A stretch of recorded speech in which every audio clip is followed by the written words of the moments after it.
नमस्कार। आज हम रीढ़ की हड्डी से जुड़ी हुई एक ऐसी समस्या के बारे में बात करेंगे जिसमें रीढ़ की हड्डी तिरछी होकर के एक तरफ की तरफ झुक जाती है, जिसको रीढ़ की हड्डी का तिरछापन या फिर स्कॉलियोसिस के नाम से जाना जाता है। स्कॉलियोसिस क्यों हो जाती है, इसके होने के क्या क्या कारण होते हैं, ये कितने प्रकार की होती है, अगर ये हो जाए तो क्या क्या लक्षण आते हैं शरीर में, क्या हम इस स्कॉलियोसिस के साथ अपने सामान्य जीवन को आराम से जी सकते हैं, क्या इसको पूरे तरीके से खत्म किया जा सकता है, अगर ये है तो हमें क्या क्या चीजें अवॉइड करनी चाहिए और क्या हम इस समस्या को पूरे तरीके से क्योर कर सकते हैं। इन सारे सवालों का जवाब आज हम इस वीडियो में अंत तक जानेंगे। प्लीज इस वीडियो को अंत तक जरूर देखें। अगर आपने अभी तक चैनल को सब्सक्राइब नहीं किया है तो इस चैनल को सब्सक्राइब कर लीजिए, ताकि भविष्य में जो भी वीडियोस बनाए जाएं उनके नोटिफिकेशन आप तक पहुंचते रहेंगे। सबसे पहले हम देखें स्कॉलियोसिस का मतलब क्या होता है, स्कॉलियोसिस का सही अर्थ क्या है। स्कॉलियोसिस का मतलब है रीढ़ जो है, हम पूरे शरीर में सबसे ज्यादा अहम भूमिका, कहा जाता है ना कि ये तो घर की रीढ़ है। तो रीढ़ का मतलब जो मुख्य अंग जो होता है शरीर में, उसको शरीर में रीढ़ जो है, ये 26 हड्डियां एक दूसरे के ऊपर जब प्रॉपर तरीके से अलाइंड होकर के एक पूरा लंबा सा स्ट्रक्चर बनाती हैं, जिसको रीढ़ की हड्डी कहा जाता है। रीढ़ की हड्डी हालांकि 26 हड्डियां मिलकर के बनी हैं, एक के ऊपर एक, ऊपर से आप देख रहे हैं यहां से लेकर के ये गर्दन के सबसे पहली वाली हड्डी है, और यहां आते आते आते आते रीढ़ की सबसे नीचे की हड्डी जिसको कॉकिक्स कहा जाता है वो है। तो अगर हम सामने से देखें, एनाटॉमिकल पोज मतलब होता है कि ये कोई सामने से खड़ा हुआ है, जैसे ये जो है इनका फेस अगर सामने की तरफ है और पीछे से अगर इनको देखा जा रहा है तो ये बिल्कुल रीढ़ बिल्कुल सीधी होनी चाहिए, अलाइंड होनी चाहिए इस तरीके से, ठीक है।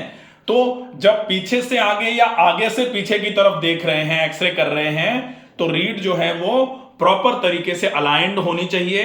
अगर इसमें कहीं कोई कर्वेचर ऐसे करके आ जाए या कर्वेचर ऐसे करके आ जाए या फिर कर्वेचर एस के शेप में आ जाए, तब फिर इसको बोला जाता है कि रीढ़ जो है वो तिरछी होना चालू हो गई है। तो इसको बोलते हैं स्कॉलियोटिक चेंजेस। अब हम दूसरे नंबर पर देखें कि ये जो है ये कितने प्रकार के चेंजेस इसमें आते हैं, ये स्कॉलियोसिस जो है ये कितने प्रकार की होती है।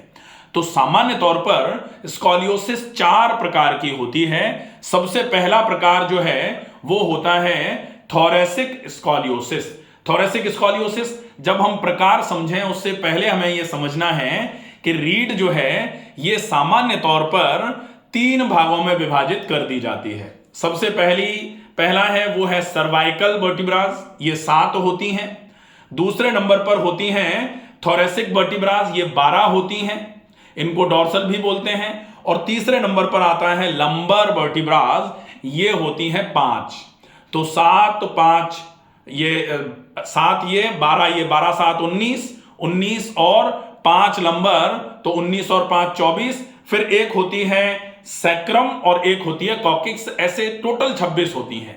अब हम पहला प्रकार जो है वो होता है थोरैसिक प्रकार। थोरैसिक, तो थोरैसिक का मतलब होता है जो T1 से लेकर के T12 जो 12 थोरैसिक वर्टिब्रास हैं, इनके बीच में अगर कोई कर्वेचर आएगा इधर की तरफ या फिर ऐसे करके, इस कर्वेचर को बोला जाता है थोरैसिक स्कॉलियोसिस। दूसरा होता है लंबर स्कॉलियोसिस। लंबर का मतलब है लंबर रीजन, L। तो जब लंबर रीजन में अगर कर्वेचर आएगा या तो ऐसे या फिर ऐसे, तब उसको बोला जाएगा लंबर स्कॉलियोसिस। तीसरा प्रकार जो होता है उसको बोला जाता है थोरैकोलंबर। थोरैकोलंबर का मतलब होता है कुछ हिस्सा थोरैक्स का और कुछ हिस्सा लंबर का, या तो ऐसे करके और या फिर इधर की तरफ से ऐसे करके अगर कर्वेचर में बदलेगा तब इसको बोला जाएगा थोरैकोलंबर स्कॉलियोसिस। और चौथा प्रकार होता है जिसको बोला जाता है कंबाइंड स्कॉलियोसिस। कंबाइंड में क्या होता है कि इधर की तरफ से भी स्कॉलियोसिस थी और इधर की तरफ से भी आई, तो दोनों तरफ ये लेफ्ट साइड में भी आ रही है और राइट में भी आ रही है अगर कर्व, तब इसको बोला जाता है कि ये कंबाइंड स्कॉलियोसिस है। तो ये 4 प्रकार हो जाते हैं बेसिकली, जो ये रीढ़ की हड्डी में चेंजेस आते हैं।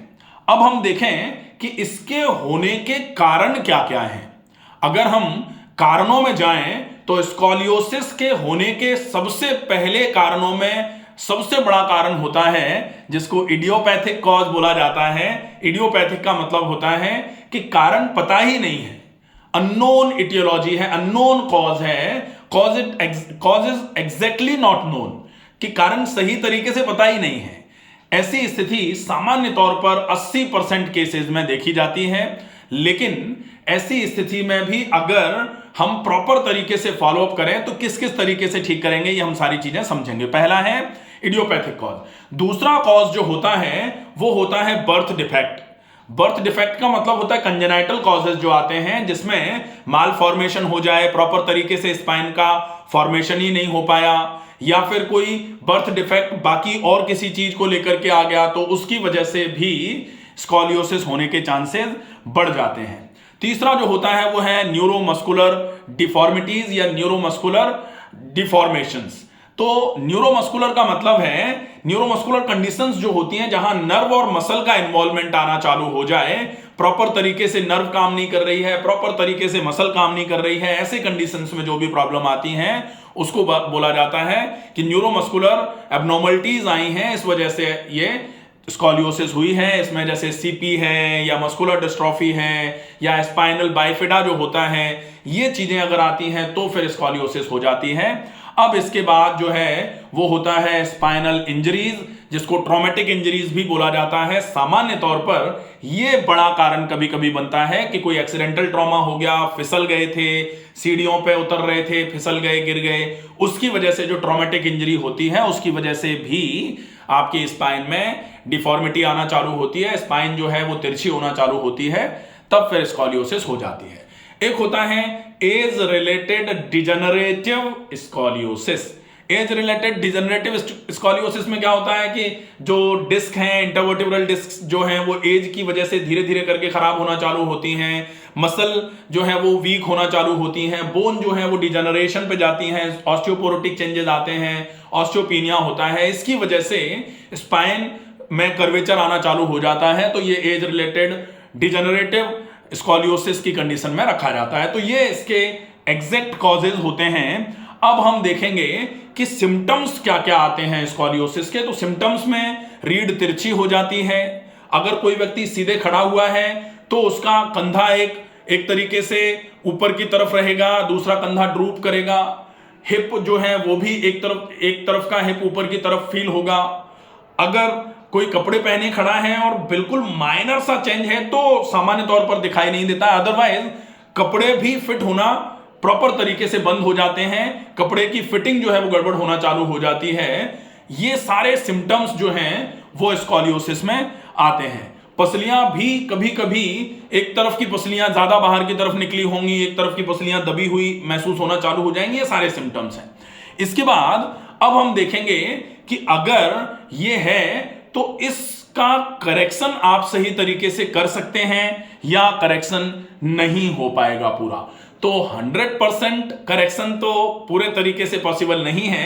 हालांकि यह है कि जितनी स्कॉलियोसिस हो गई है, जितना रीढ़ तिरछी हो गई है, उससे ज्यादा तिरछी नहीं हो, इसके लिए पूरी व्यवस्था करी जा सकती है। 100% क्योर भी इसकी थोड़ी मुश्किल मानी जाती है। किन किन चीजों को हमको अवॉइड करना चाहिए? हमें सबसे पहले दर्द अगर हो रहा है तो दर्द को सहन करना अवॉइड करना है। ऐसा नहीं होना चाहिए कि हम बैठे हैं, दर्द हो रहा है, हम बैठे ही हैं, तो सहन नहीं करना है, ये विशेष ध्यान रखा जाए। हमें लॉन्ग सिटिंग और लॉन्ग स्टैंडिंग दोनों चीजों को अवॉइड करना है। एकदम से फिटिंग के कपड़े जो हैं, जो हमारे पोस्चर को खराब करने का काम करें, हमें ऐसे कपड़े नहीं पहनना है। अगर हम प्रॉपर तरीके से सुपरविजन में नहीं हैं तो हम ज्यादा हैवी वेट नहीं उठाएं, हम ज्यादा हैवी वर्क जो होता है जिसमें बहुत ज्यादा विगरस वर्किंग मैकेनिज्म है वो हम नहीं कर सकते हैं। इन चीजों का हमको ध्यान अवश्य रखना चाहिए। इसके बाद अब आती है बारी कि हम और क्या क्या कर सकते हैं इसके लिए। तो सबसे पहले कारणों पे जाएंगे। अगर मान लो ऑस्टियोपीनिया, ऑस्टियोपोरोसिस हो रही है तो हम अच्छी मात्रा में कैल्शियम लेकर के और पूरे तरीके से कैल्शियम का सर्कुलेशन पूरे शरीर में हो, इसके लिए व्यवस्था करेंगे तो अच्छा जो कार्डियोवैस्कुलर जनरेशन है जिसको प्राणायाम कहा जाता है वो करेंगे। प्लस मस्कुलर वीकनेस अगर आ रही है तो फिजियोथेरेपी सबसे बढ़िया व्यायाम मानी जाती है। लेकिन अगर डिफॉर्मिटी ज्यादा है या फिर ट्रॉमेटिक इंजरी हुई है, स्पाइनल इंजरी हुई है, उसकी वजह से स्कॉलियोसिस आई है, तो एक्सरसाइजेज बहुत स्पेसिफिक होंगी। कौन सी एक्सरसाइजेज आपको नहीं करनी है, कौन सी एक्सरसाइजेज आप कर सकते हैं, इसका विशेष ध्यान रखना बहुत आवश्यक है। तो सामान्य तौर पर टहलना बहुत अच्छा व्यायाम माना जाता है, लेकिन बहुत ज्यादा देर के लिए टहल रहे हैं, टहलते टहलते दर्द आ गया फिर भी टहले जा रहे हैं, वो आपको अवॉइड करना पड़ेगा। व्यायाम कौन से कर सकते हैं? सीधे लेट करके पैरों को आसानी से उठाना नीचे लाना, दूसरे पैर को उठाना नीचे लाना बहुत अच्छा व्यायाम है। आप मर्कटासन, जिसको राजा रानी आसन कहा जाता है, वो व्यायाम बहुत आसानी से कर सकते हैं। वो स्पाइन की मसल्स को, जो पैरा स्पाइनल मसल्स हैं, उनको मजबूत करने का बहुत अच्छा काम करता है। नेचुरोपैथी ट्रीटमेंट में आप जहां पर कर्व ज्यादा महसूस हो रहा है उस जगह पर गर्म ठंडा सेक कर सकते हैं। गर्म पानी की थैली से गर्म, ठंडे पानी के गीले कपड़े से ठंडा, 2 मिनट गर्म 5 मिनट ठंडा, 2 मिनट गर्म 1 मिनट ठंडा 5 बार रिपीट करके, ये 15 मिनट का ट्रीटमेंट है। दिन में 2 बार अगर हो जाए तो बहुत अच्छा रहेगा, अदरवाइज 1 बार तो जरूर करना ही है। अगर आप ये एक्सरसाइज, नेचुरोपैथी का ट्रीटमेंट ये हो जाएगा, या इसके अलावा जैसे स्पाइनल स्प्रे होता है, रीढ़ स्नान होता है, ये पूरे ट्रीटमेंट हैं, या फिर पूरी रीढ़ पर ऑयल कंप्रेस कर सकते हैं, या जहां पर ज्यादा कर्वेचर आ रहा है उस जगह पर ऑयल कंप्रेस कर सकते हैं। ऑयल कंप्रेस का मतलब क्या होता है कि आप कोई भी तेल लगा दो उस जगह पर जहां कर्व आ रहा है, उस जगह पर उस तेल के ऊपर से एक पन्नी पॉलीथीन डाल दी, पॉलीथीन को ऊपर से एक गर्म पानी की थैली में हल्का गर्म पानी भर के रख दिया और उस थैली को ऊपर से कंबल से ढक दिया। इसको मॉइस्चर के साथ में हीटिंग कंप्रेस बोला जाता है, ऑयल कंप्रेस कहते हैं। एक कटी बस्ती, आयुर्वेद में जो पंचकर्म चलता है, पंचकर्म में कुछ और विशेष प्रक्रियाएं होती हैं, उसमें एक कटी बस्ती होती है।